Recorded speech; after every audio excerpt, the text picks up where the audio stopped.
দর্শক, সাম্প্রতিক সময় দেখেছেন যে ভারতীয় মিডিয়াগুলো বাংলাদেশের প্রতিটা ঘটনা প্রবাহ যেভাবে বাংলাদেশের গণমাধ্যমগুলো কাভার করে, ঠিক ভারতীয় পত্রিকাগুলো সেভাবে কাভার করছে। এই কাভার করার উদ্দেশ্য কিন্তু আবার ভিন্ন।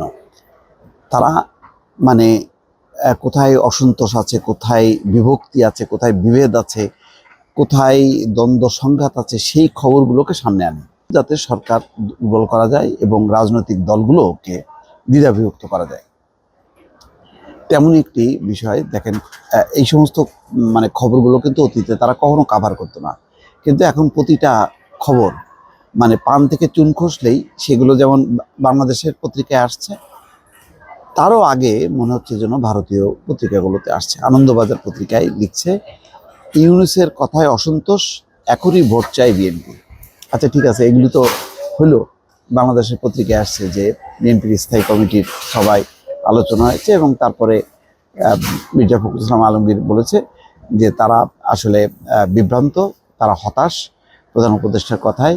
এবং প্রেস সচিব কি বলছে, প্রধান উপদেষ্টা কি বলছে, প্রধান উপদেষ্টা 2025-এর ডিসেম্বরের মধ্যেই বলছে, সেখানে প্রেস সচিব সেটাকে নিয়ে যাচ্ছে 26-এর জুন। যদিও প্রধান উপদেষ্টা দুই কথাই বলেছেন। যাক, এই কথাগুলো নিয়ে বাংলাদেশে আলাপ আলোচনাগুলো চলছে। এইগুলি কি খুব বড় ইস্যু ভারতীয় পত্রিকার জন্য? ইস্যু না। ভারতের অনেক খবর আছে যেগুলি বাংলাদেশের মোটেই এগুলি তোয়াক্কা করে না, হয়তো ছোট করে ছাপে, কিন্তু তারা সবিস্তারে লিখছে, ছাপাচ্ছে। তার মানে এখন বিশেষ নজর বাংলাদেশের দিকে। নির্বাচনী সংস্কার কমিশনের প্রধান বদিউল আলম মজুমদার এদিন জানিয়েছেন, আগামী ভোটে আওয়ামী লীগের অংশগ্রহণের কোনো বাধা তৈরি করবেন না, যা শুনে হইচই শুরু করেছে বৈষম্য বিরোধী ছাত্র আন্দোলন। এর মধ্যে বদিউল আলম মজুমদার কথাটাও তারা কোট করছে। প্রধান উপদেষ্টা তার বিজয় দিবসের বক্তৃতায় বলেছিলেন যে সম্ভাব্য সময়সীমা জানিয়েছিলেন যে 25-এর ডিসেম্বর অথবা 2026-এর জুনের মধ্যে প্রথম ভাগে।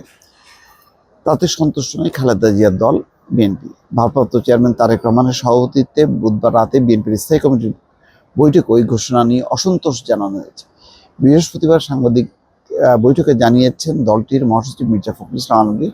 আবার নির্বাচনী সংস্কার কমিশনের প্রধান বদিউল আলম মজুমদার বলেছিলেন, আগামী ভোটে আওয়ামী লীগের অংশগ্রহণে তারা কোনো বাধা তৈরি করবেন না, যা শুনে হইচই শুরু করেছে বৈষম্য বিরোধী ছাত্র আন্দোলনের নেতারা। বিবৃতিতে তারা জানিয়েছে, যে কোনো রাজনৈতিক কর্মকাণ্ডে গণহত্যাকারী আওয়ামী লীগের অংশগ্রহণ তারা মানবে না। নির্বাচন কবে হবে, কিভাবে হবে তা নিয়ে গত 4.5 মাসে কোনো পথরেখা বা সময়সীমা ইউনূসের অন্তর্বর্তী সরকারের তরফে বলা হচ্ছিল না।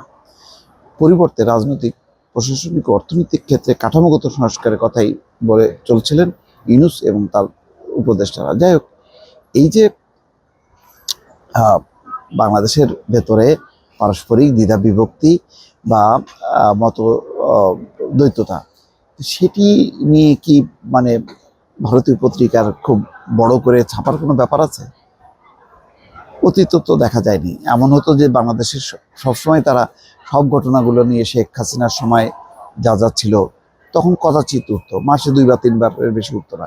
কিন্তু এখন ঘন ঘন উঠছে এবং সেই সমস্ত খবর যেগুলো নেগেটিভ, যেগুলো বাংলাদেশের সংখ্যালঘু, বাংলাদেশের রাজনৈতিক দলগুলোর মধ্যে বিভক্তি, সেইগুলো তারা ফলাও করে প্রচার করছে বিশেষ একটা উদ্দেশ্য নিয়ে। দর্শক, ভালো থাকবেন।